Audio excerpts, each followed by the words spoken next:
things is traditional fighting, you fight in a square stance here with your hands up. Muay Thai, you have your hands out a little bit. Grappling, you're kind of more in this stance. And karate, taekwondo, you're fighting in a sideways stance with your hands. One of the things when fighting edged weapons is you want to stay in like a square staggered stance here. You want your palms facing you, and you want the back of your arms facing the opponent.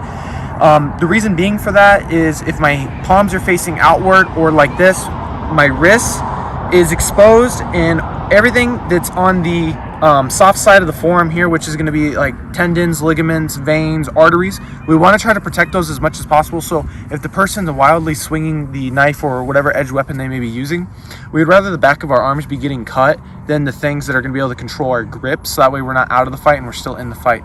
So one of the things we're going to go about is if the person has a knife, and instead of doing like a shank like this, they're going to kind of come at a lateral angle here. Okay, so one of the things is if the partner goes to shank and he goes for a straight stab, that's when we're going to hollow out and we're going to 2-on-1 this arm.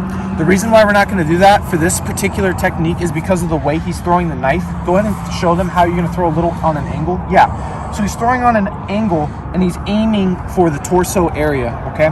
So if he goes to do that again and I go to catch this and it comes in laterally, it's going to be awkward for me to catch that.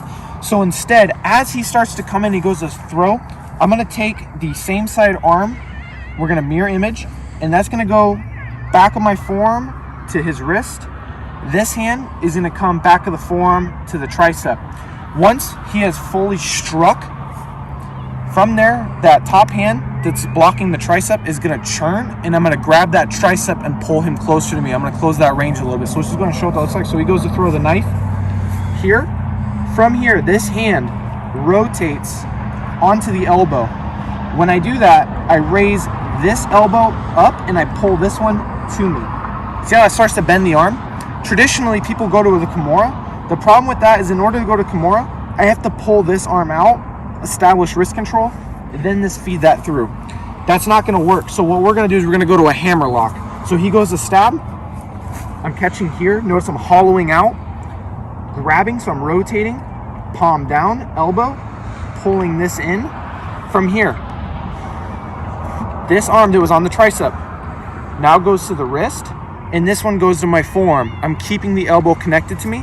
From here, I can start attacking on the shoulder, or I can start stripping, still have control of the suspect, slash stab, get rid of the knife. I could break contact. I can start deploying firearm. So it's just something to play with, take away. This is just an example of one of many empty hand concept techniques that I teach, and this is probably one of the ones I'm going to be teaching at the seminar. So if you're interested in that, I'll have all the details in the description box.